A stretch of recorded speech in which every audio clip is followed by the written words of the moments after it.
Welcome to EuroPCR 2024. I am Maurizio Taramasso from Zurich, Switzerland, and I have the great pleasure to be here for this series of interviews on learning from the master with Professor Ottavio Alfieri from Milano. And it's a great pleasure and honor because, you are one of the pioneers in valve surgery and one of the initiators of the journey that at the end today is ending up with what we are doing every day, so transcatheter edge-to-edge repair. And it's even a greater pleasure because you just got the Ethica Award during this EuroPCR, so congratulations. And I would like to ask you a really general question. How did you decide at the early phase of your career to become a surgeon and a cardiac surgeon? What was your driver to this? I had my medical degree in 1971. And at that time, was just out of the pioneer phase of cardiac surgery. And the extracorporeal circulation was introduced in 1953, so less than 20 years before. And in that period, less than 20 years, cardiac surgeons were able to do almost everything. They've been correcting almost all congenital heart diseases. Valves were repaired and replacement. Coronary artery bypass grafting for ischemic heart disease was carried out, heart transplantation, and even artificial heart in 1969. So everything looked possible to cardiac surgeons, so I was really fascinated by that, and with my enthusiasm, I decided to become a cardiac surgeon. Yeah, great. So you really did a lot in the field over your outstanding career.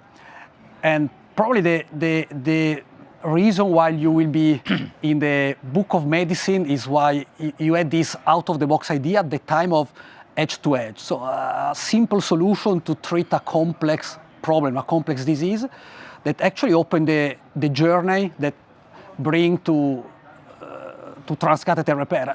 How did it come to your mind, this idea? And again, we have to go back to the scenario of mitral valve repair in the 90s. You know, at that time, not everybody was doing mitral valve repair. Most of the surgeons were replacing the mitral valve. And also surgeons doing mitral valve repair didn't have excellent results. The Carpentier techniques were not very well reproducible. And also, the results of the Carpentier technique were not uniformly good for every kind of cardiac anomaly. For instance, there was a very good results for posterior leaflet prolapse, but not for the anterior, not for the bileaflet prolapse, and also for commissural prolapse, results were not really satisfactory. And at that time also the chordal replacement was not in use because Bob Fraser published the first series in the early 90s. So really at that time there was really some need for a good repair which was reproducible by many people. And I was inspired by the observation of a double orifice mitral valve as an anomaly. Very often in this congenital anomaly, the valve is functioning well. And so I tried to reproduce this double orifice mitral valve, correcting a case of a patient with anterior leaflet prolapse. And it was very simple and it was very effective, a very short period of time to do the operation. And then I was, since the very beginning, I had the perception that this could be really a relevant contribution to cardiac surgery. So as most of the time, a winning idea was a simple idea. And how did happen the transition from surgical concept to the transcatheter?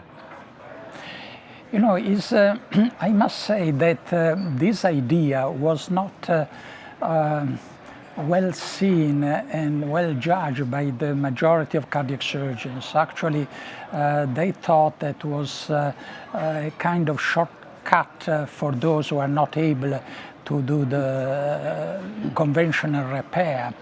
And then I was a little bit frustrated by that. But finally somebody realized that the simplicity of the technique could open the door to transcatheter procedures. And for me it was like a dream becoming reality.